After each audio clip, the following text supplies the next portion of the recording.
This man was legally dead for over 90 minutes and he had a near-death experience, but what he describes is mind-blowing.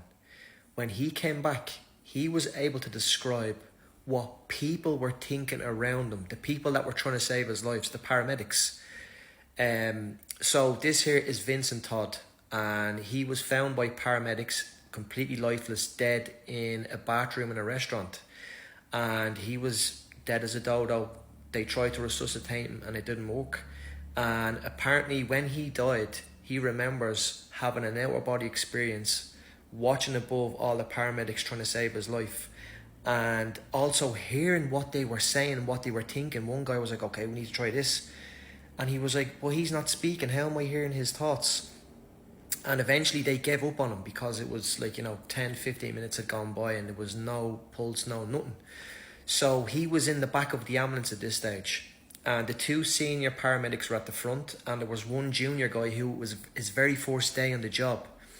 And obviously he's still observing his body and the people around him and their thoughts. But he's now in the back of the ambulance with the paramedic who's it's his first day.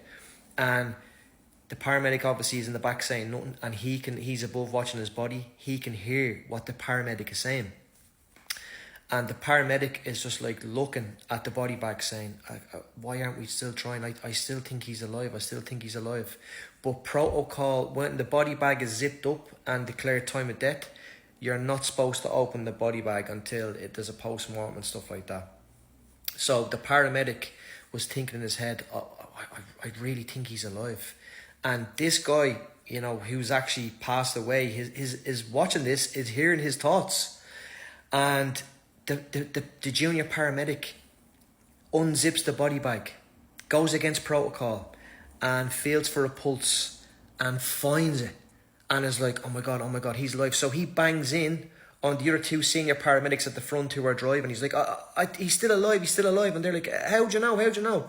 He's like, look, I unzipped it, and they're giving out to him. And it was like they seemed more concerned about him breaking protocol than the guy being brought back to life. You know what I mean? Like, he's had to do an amazing thing, but they're actually giving out to him.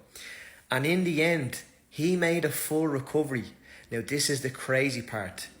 When he came back to life, he met up with this paramedic who saved his life.